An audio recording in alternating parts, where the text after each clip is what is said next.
Do you work in a cross-cultural environment? Do you often experience misunderstandings caused by cultural differences?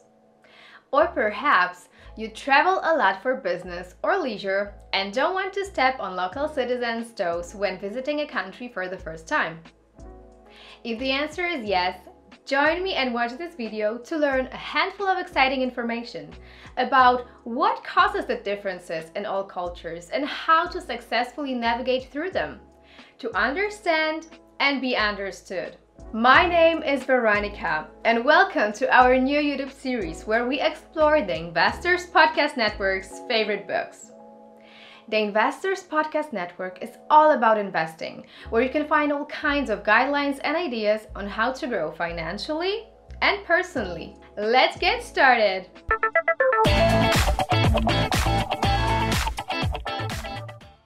The Culture Map is a book written by Erin Meyer, an author, speaker, and culture expert who shares her great experience of leading cross-cultural business meetings, workshops, and company measures. Erin Meyer is a professor at INSEAD School, and she helps companies to develop organizational cultures that breed both flexibility and innovation, and applies strategies to improve the effectiveness of international projects.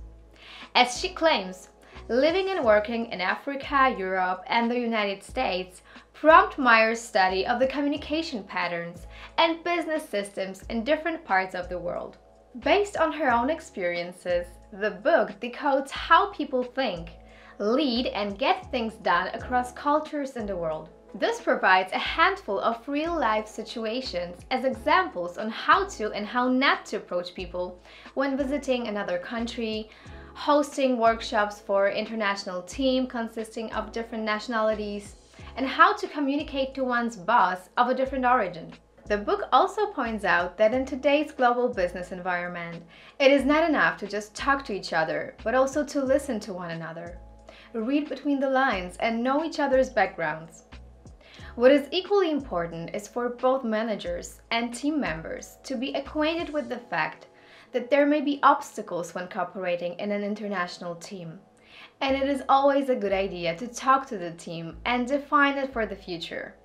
To make it easier, the book includes a conceptual model, the 8-scale model of cultures, which consists of 8 scales of the ways people think, approach life, and treat people from different countries.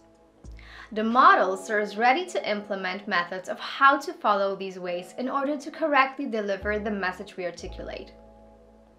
Thanks to her and her international business partners' observations and mistakes, readers quickly pick up on how tricky and complex it could be to effectively lead or work as a member of cross-cultural projects involving people of different backgrounds, contexts, traditions, time management patterns, or communication styles.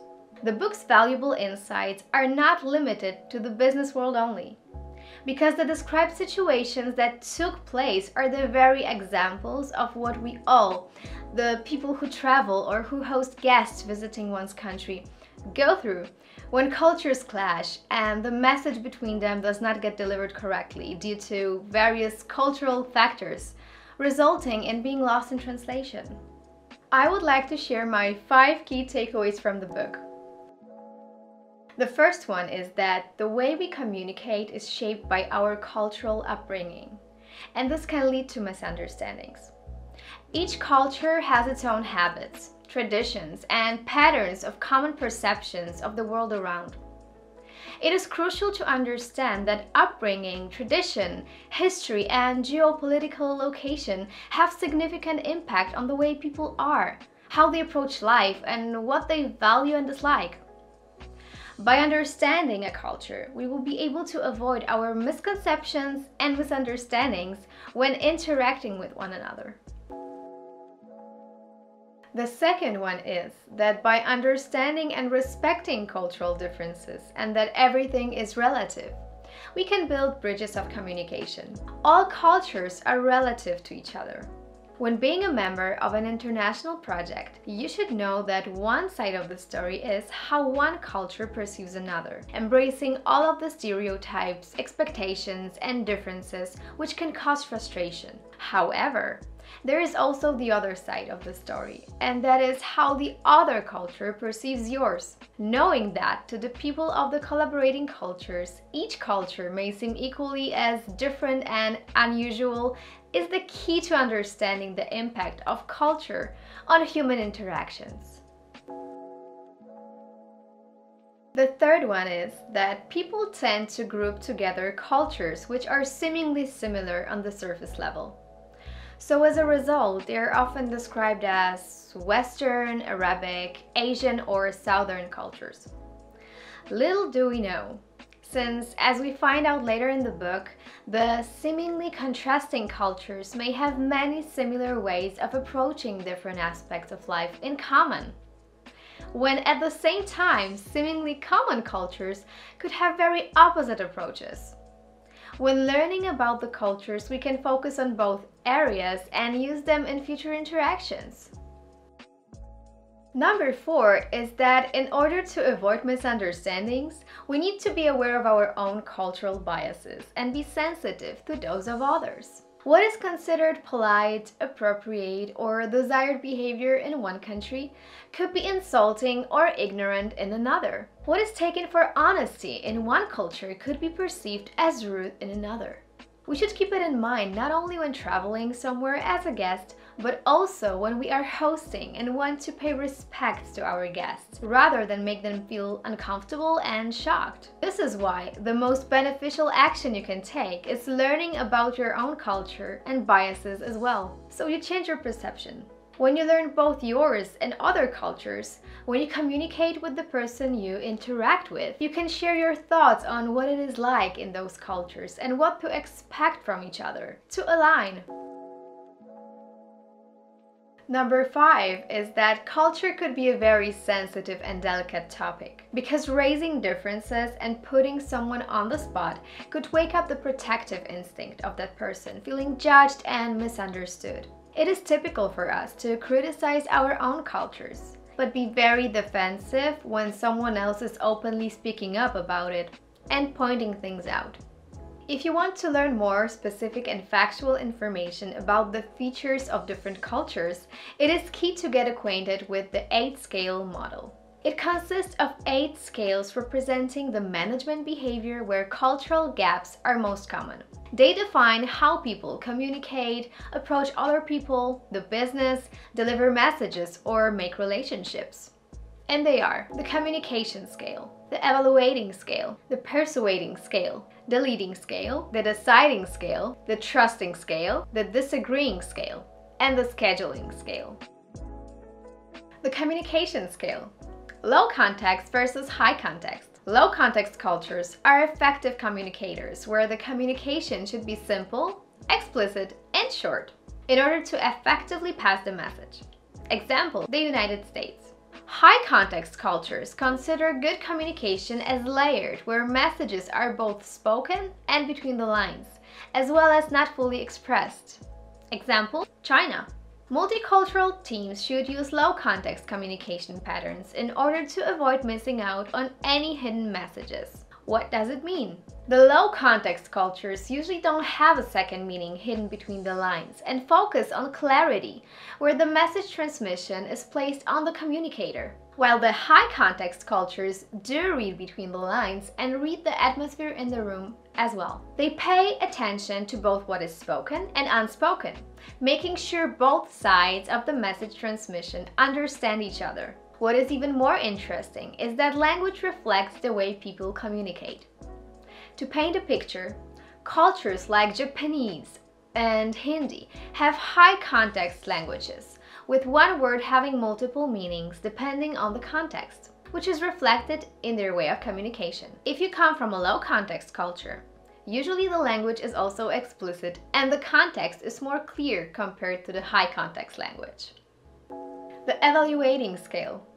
Direct negative feedback versus indirect negative feedback. Direct negative feedback is provided frankly, honestly, and directly. It can be given both individually and in front of a group or a team. Example, the Netherlands. Indirect negative feedback is provided very softly and diplomatically. Positive messages are wrapped around the negative ones to make it easier for the person on the receiving end. Criticism is given only in private. Example, Thailand. What does it mean? Giving direct negative feedback coming from a low context culture usually is all about being clear. The United States is the exception. While in high context cultures, the negative feedback should not be a cause of one's embarrassment, humiliation, or losing face in front of a group. This is why if you come from a low context culture and are providing feedback to someone from a high context culture, it is crucial to do so individually and be sensitive and delicate. Although most of the low context cultures separate the people from the problem, most of the high context cultures don't and take feedback, especially negative, very personally. The Persuading Scale. Principles first versus application first. Principles first is when people of a certain culture are taught from the beginning to develop a concept first before presenting a fact or an opinion in order to have tough arguments rather than untested assumptions. This is more of a theory-based approach. Example, France. Application-first cultures are trained to first develop a fact or a statement and then work on the theoretical concept to prove it. This is a more practical approach. Example, Denmark. To provide you with an example, imagine coming from a principles-first culture, where first you read books and articles. Then, after developing and proving a concept, you become ready to put it in practice.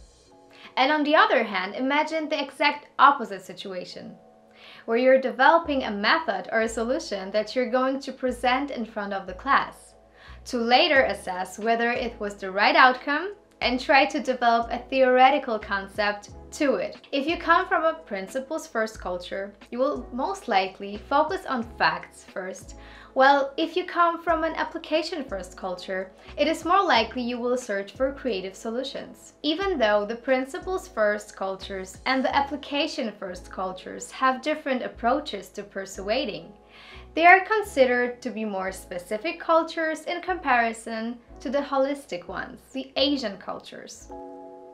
The leading scale.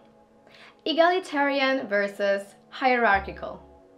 Egalitarian cultures prefer to keep a small distance between supervisors and subordinates, where the boss is equal to the employees. The way the employees communicate with the boss is also informal. Example, Sweden.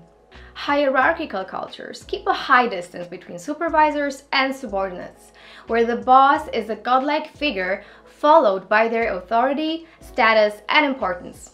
Example, Mexico. If you come from an egalitarian culture, you probably call your boss or professor by their name, challenge their opinions, and are quick to share your own. On the other hand, if you come from a hierarchical culture, it is probably more common to not come across as imposing critique to your boss, especially one a few levels higher than your direct supervisor. For example, if you are hired by a Danish company, you probably even eat lunch and drink beer with your boss or your boss's boss. However, if you are hired by a Japanese company, you should follow a protocol in terms of showing your respect to the title and age seniority. As a supervisor or a team member, it's important to learn about the differences within the cultures you cooperate with, because this will be helpful in fitting in and not stepping on anyone's toes. The deciding scale. Consensual versus top-down. Consensual cultures are open to making decisions in groups through unanimous agreement, where each member has a right to speak up and share their opinions about this.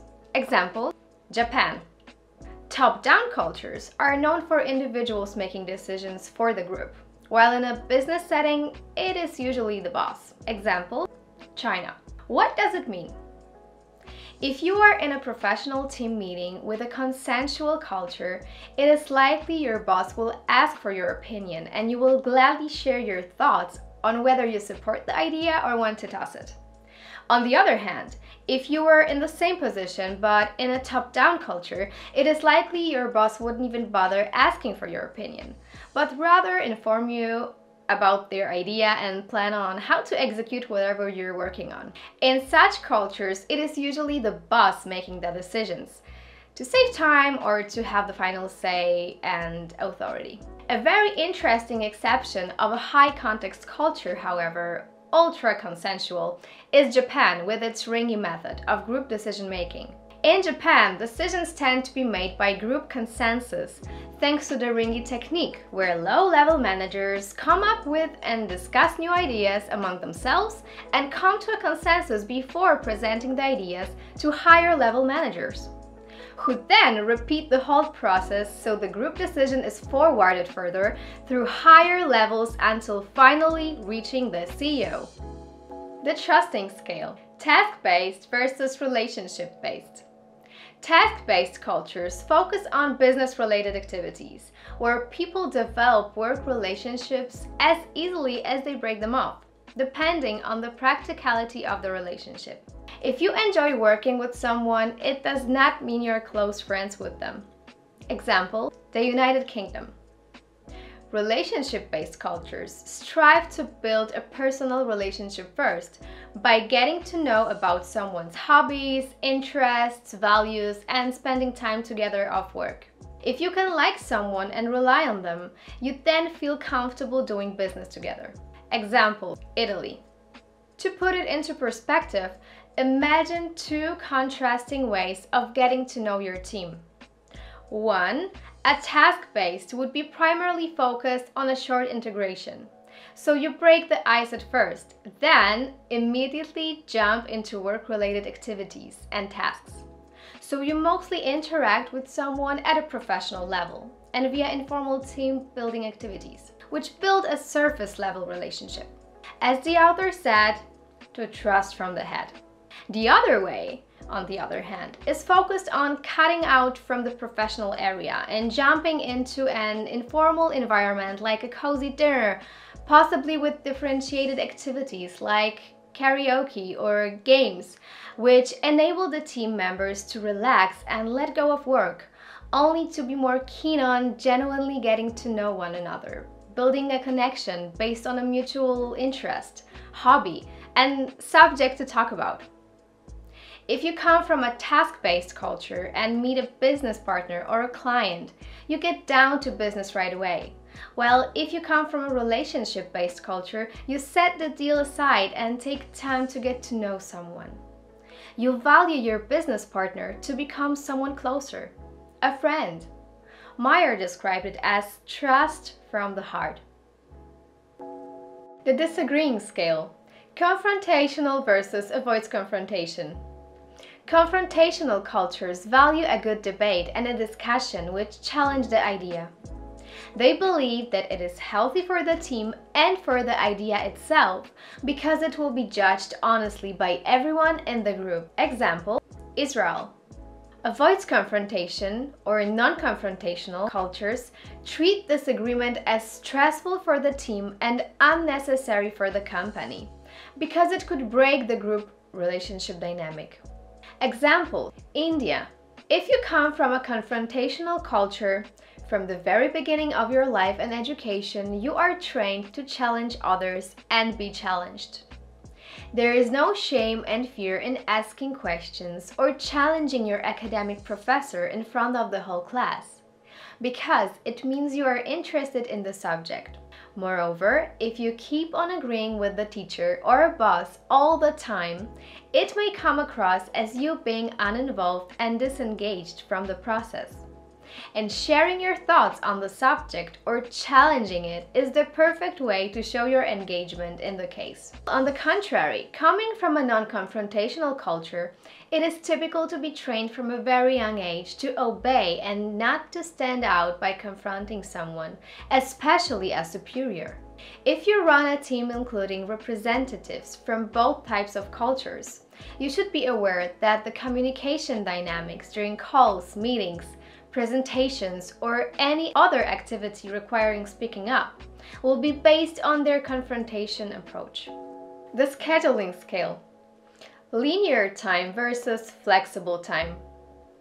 Linear time cultures approach time as a schedule with each activity to be completed in a certain time frame. One task is completed after another, so everyone is organized and knows exactly what the status of a certain task is. Example, Switzerland. Flexible time cultures approach the timeline as fluid, where people are flexible and adapt to new circumstances constantly. Example, Spain.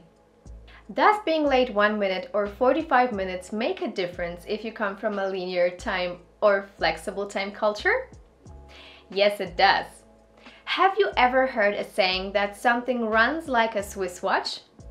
Well, it certainly makes sense since Swiss culture is a linear time culture, which means that people are very precise when planning and executing schedules and time-based tasks.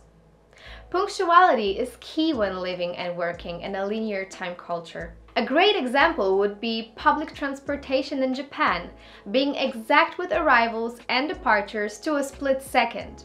So being late by 1 minute would certainly leave you waiting for the next train.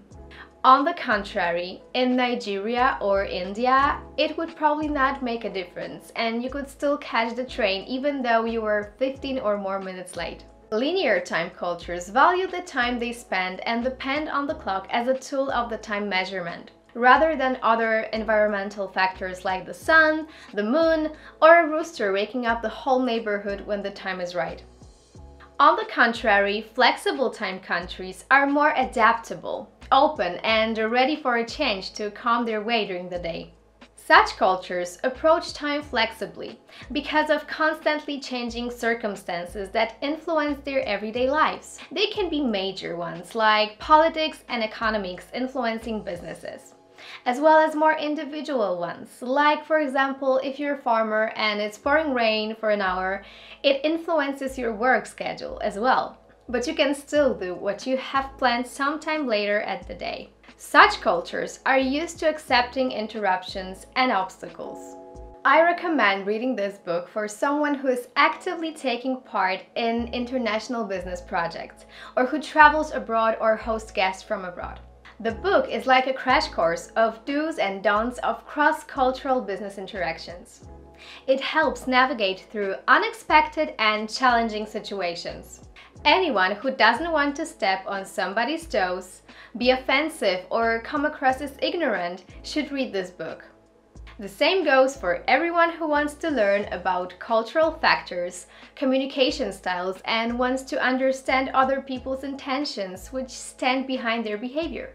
Those who struggle at work running multicultural projects and those who struggle understanding their spouse's family traditions will find this book valuable. Reading the culture map was a pleasure. I read about various examples of cultures, clashes, experienced by other people.